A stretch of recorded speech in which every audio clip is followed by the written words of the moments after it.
The flying disc has been found. El mítico chupacabras. Les enquêtes de Christian Page. Mythes et complots. Bonjour, mon Christian. Salut Bernard. Alors, les triangles volants. Je te le dis, là, Oui. j'ai eu des appels, des gens qui m'ont l'air sensés. Je suis pas convaincu, là. Oui. Moi, tant que je serai pas embarqué dans ce couple, là, moi, je ne croirais pas à ce couple, tu comprends? Oui, absolument. Mais j'ai eu beaucoup de gens qui ont appelé, puis qui m'ont, puis c'est pas des hurluberlus, là. C'est du Non. monde, là. Et C'est quoi ce phénomène-là, Bon. là? D'abord, il y a plusieurs choses qu'on doit savoir. Ici, tu m'as la semaine dernière, on s'est laissé, tu me parlais que tu avais fait un exercice avec Michel Barrette, ouvert les lignes, des gens avaient appelé et parlé de ces triangles volants. Donc, il faut savoir que depuis qu'on rapporte des observations d'OVNI, disons de façon moderne, donc depuis le milieu des années 40 à peu près, les formes d'objets ont beaucoup varié. Hein. Il y a des témoignages où on parle de boomerang volant, de cube volant, de triangle volant, et bien sûr la forme bien connue de la soucoupe volante. Mais il faut savoir que dans la culture et dans la littérature, c'est surtout à partir de la fin des années 1980 que des gens vont rapporter des triangles volants, et particulièrement lors d'une vague d'observations d'OVNI sur la Belgique entre 1989 et 1992. Mais le témoignage auquel tu fais référence est un témoignage qui nous ramène dans les années 1970. Mais à ce moment-là aussi, on rapportait des triangles volants. Ce n'était pas forcément le type d'OVNI le plus souvent rapporté.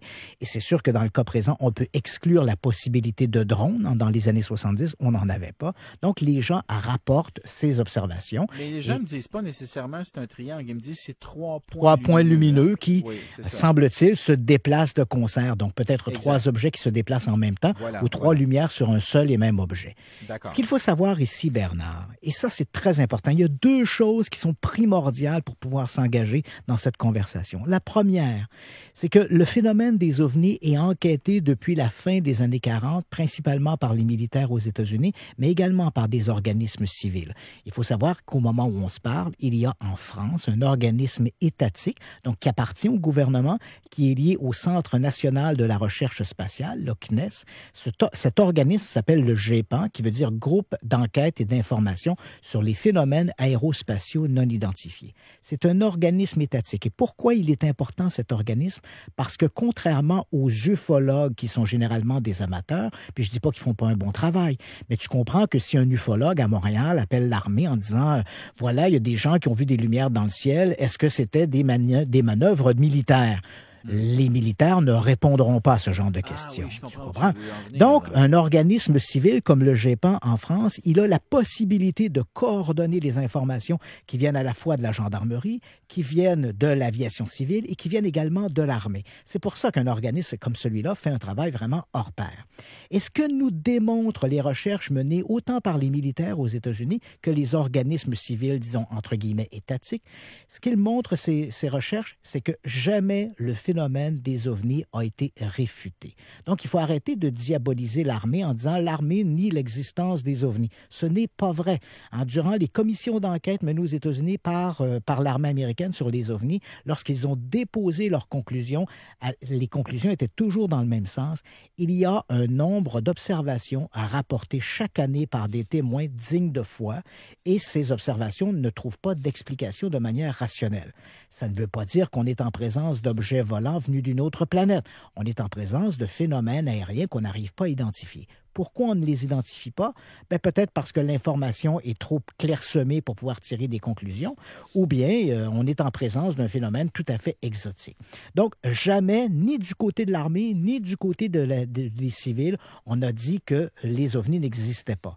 Et dans bien des cas, on a juste refusé de confirmer. Non, on dit le phénomène existe. Les gens voient et rapportent des choses dans le ciel pour lesquelles on ne trouve pas d'explication. Ce qu'ils maintiennent, c'est que rien ne prouve que ces observations soient des véhicules extraterrestres. D'accord, Ils diraient qu'on est en présence de phénomènes qu'on n'explique pas.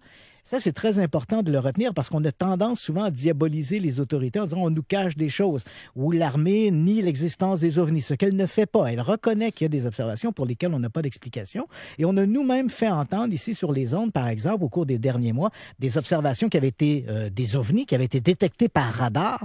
Et rappelle-toi ces conversations, Bernard, comment les contrôleurs aériens étaient étonnés de voir le déplacement de ces objets sur leurs écrans. Et même des pilotes d'avion. Et même des pilotes, et pour lesquels on ne trouvait pas d'explication. Donc, dans un premier temps, on doit retenir que les gens qui rapportent des observations d'OVNI, comme par exemple ces gens qui ont témoigné de la présence de ces 3 lumières dans le ciel dans les années 70, on peut dire à prime abord que ces gens-là rapportent foncièrement ce qu'ils croient avoir observé. Donc, leur témoignage est digne de foi. Ces gens-là n'ont pas bu. Ces gens-là sont convaincus d'avoir vu quelque chose d'énigmatique.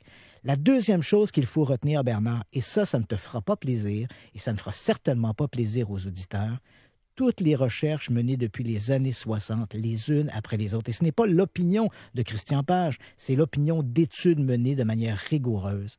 Le témoignage oculaire n'a à peu près aucune valeur.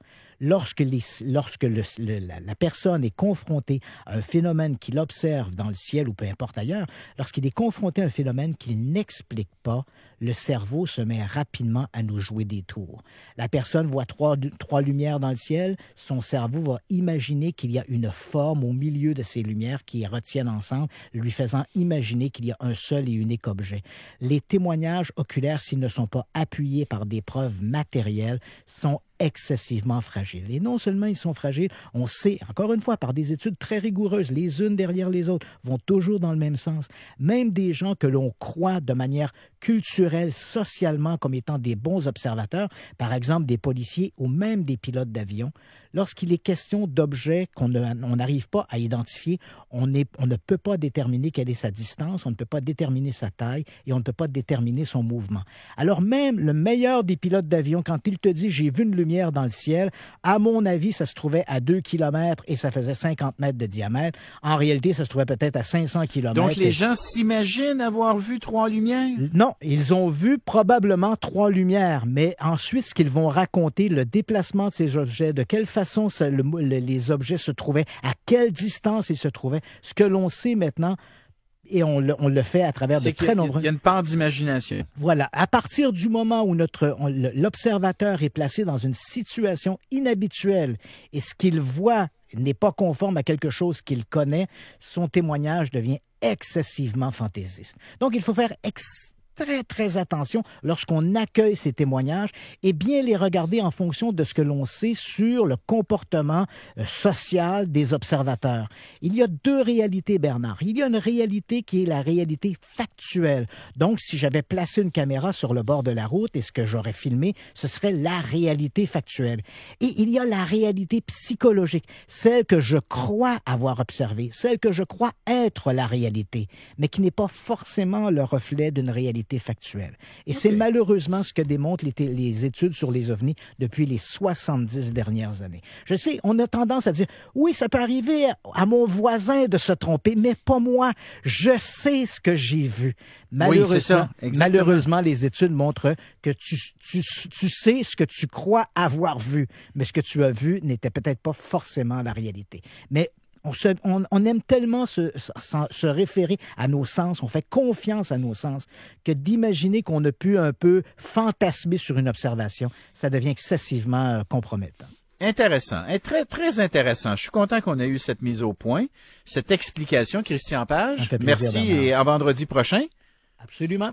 Merci à Larry Dufresne, metteur en scène, réalisateur plus que jamais aujourd'hui. Larry, merci beaucoup. Merci à Valérie Baudouin et Fadwa Lapierre qui nous ont aidés aujourd'hui. Alexandra, prends soin de toi. Maryse s'en vient bientôt. Je vous salue. Beau week-end. Il va faire beau, Paul. Lundi.